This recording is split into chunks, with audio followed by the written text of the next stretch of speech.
Dominate చేశారు. అవును. అది పార్ట్ ఆఫ్ గేమ్. ఇప్పుడు వ్యతిరేకము లేదంటే ఒక ఎనిమిది ఇవేం కాదు, అక్కడ గేమ్ పద్ధతే అది. ఎవరి స్ట్రాంగ్ అయితే లేపేస్తారు కదా, ఎనీ గేమ్ అంతే కదా. ఎగ్జాక్ట్లీ. అది వ్యతిరేకత నేనేమి అనుకోను. అంటే ఎవరితో కూడా నాకు పెద్ద గొడవలు, పెద్ద మిస్అండర్స్టాండింగ్స్, వాళ్ళతో ఎనిమిటీ ఏం లేదు. It's part of game. కొందరు నాకు సపోర్ట్ చేశారు, కొందరు నాకు సపోర్ట్ చేయకుండా ఆడారు. అది గేమ్, అది పార్ట్ ఆఫ్ గేమ్ అని తీసుకుంటాను తప్ప 21 మంది నాకు ఎగైనెస్ట్ ఆడినా అది స్పోర్ట్స్మెన్షిప్ అనుకుంటాను తప్ప, అది గేమ్ గురించి ఆడారు అనుకుంటాను తప్ప నా మీద ఎవరికి వ్యతిరేకత ఉందని నేనైతే అనుకోను. అంటే ఇంటర్నల్లీ బిగ్ బాస్ లో ఉన్నంతసేపు మిమ్మల్ని టార్గెట్ చేస్తూనే నడిచారు కదా. So how did you felt? అంటే మీరు అందరికి సపోర్టివ్ గా ఉన్నారు, but then being strongest person మిమ్మల్ని అందరి ఎక్కడో అక్కడ అందరూ మిమ్మల్ని టార్గెట్ చేస్తారు. How did you felt in that case? Suman target చేయలేదు. సుమన్ ఒక్కరు మిమ్మల్ని సపోర్ట్ చేస్తారు అంటే అలా నేను లేదు. అంటే నేనేమంటానంటే ఒక 4th 5th వీక్ వచ్చేటప్పటికి ఏమైపోయిందంటే అందరు కలిసిపోయారు. అంటే ఇంకా అప్పుడు ఓనర్స్ టెనెంట్స్ లేరు. ఈ వైల్డ్ కార్డ్ ఎంట్రీస్ కూడా జరిగిపోయి, వైల్డ్ కార్డ్ ఎంట్రీస్ అయిపోయి తర్వాత ఈ 5 స్టార్మ్స్ ఎంటర్ అయ్యారు, వీళ్ళందరూ ఎంటర్ అయ్యారు.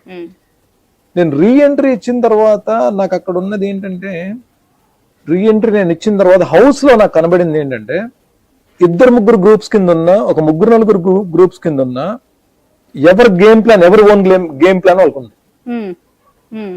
ఇప్పుడు మన ముగ్గురు బయట చూసే వాళ్ళకి అరే వీళ్ళు ముగ్గురు కలిసి మిగిలిన వాళ్ళతో ఆడుతున్నారు అని చెప్పి మనకు అనిపిస్తుంది.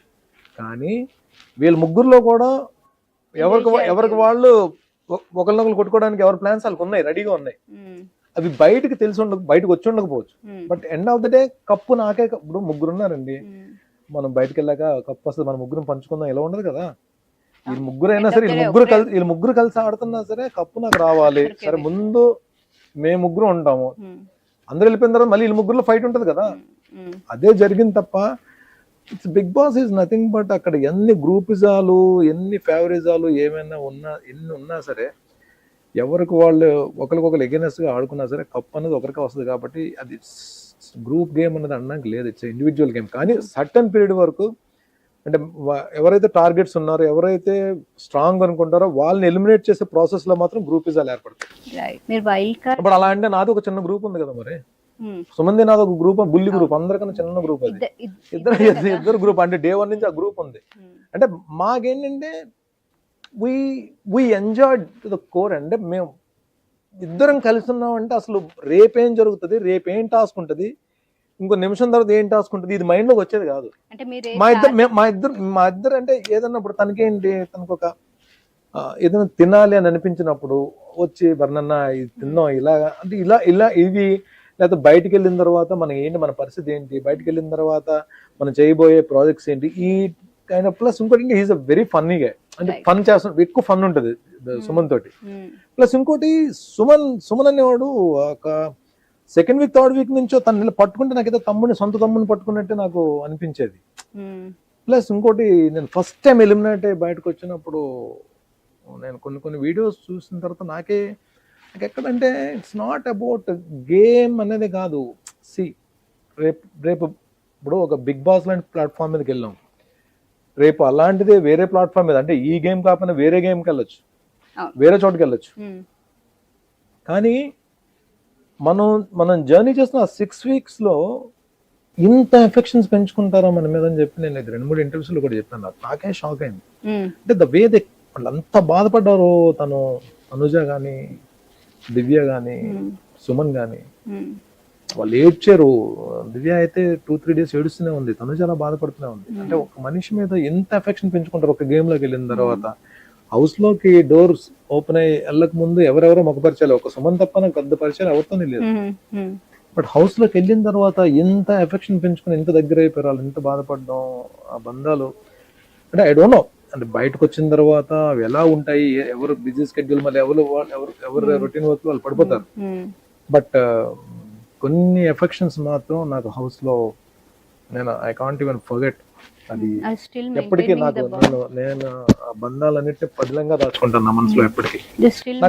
నాకు ఎందుకంటే నేను చాలా హ్యాపీగా షేర్ చేసుకున్న వ్యక్తులు కొంతమంది ఉన్నారు. అంటే అది బాధ కానీ లేదంటే ఫైట్ కానీ ఎనీథింగ్ షేర్ చేసుకోవడానికి ఒక 5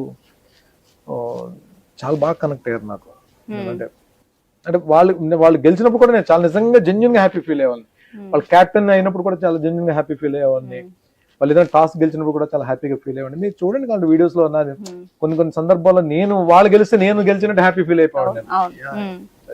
సో అది మీలో ఉన్న పాజిటివిటీ. సో మీరు దాని తర్వాత కూడా బిగ్ బాస్ తర్వాత కూడా ఆ బాండేజెస్ అలా మెయింటైన్ చేశారా? అంటే మీకు ఒక ఎపిసోడ్ లో నాగ్ సార్ అన్నారు, భరణి ఎంతకాలం నువ్వు ఇలా కింగ్ మేకర్ గా ఉంటావు, నువ్వు కింగ్ అవ్వా అని చెప్పి అన్నారు. అంటే అదే చెప్తాను నేను, it's Bigg Boss is nothing but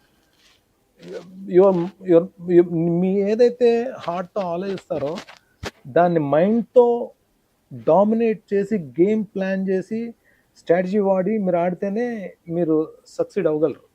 మీరు ఎప్పుడైతే హార్ట్ డామినేట్ చేసిందో మైండ్ ని దొరికిపోతారు మీరు. గేమే అది కదా, హార్ట్ ని పక్కన పెట్టి ఆడాల్సిన గేమే. అక్కడే కదా నేను దొరికిపోయాను. అది డామినేట్ చేస్తాను చాలా సందర్భాల్లో. మీకు ఎందుకు ముందు ఒక గంట క్రితం నేను అడిగితే నేను ఇవ్వలేను అని చెప్పన్న సందర్భాలు ఉన్నాయి. ఇవ్వలేను, నేను వేరే వాళ్ళకి ఇవ్వగలను అని చెప్పాను. తర్వాత నా టైం వచ్చినప్పుడు నేను ఇవ్వనన్న వ్యక్తిగా నేను పాయింట్స్ ఇచ్చేసాను. So it's about I don't know అండి. అంటే ఆ సిచ్యువేషన్ లో ఆ పర్టికులర్ ఇన్సిడెంట్ లో అక్కడ నేను I felt very happy and this. అది అక్కడ నేను ఏది అంటే గేమ్ అని లేదంటే ఇక్కడ నేను వెళ్ళాలని చెప్పి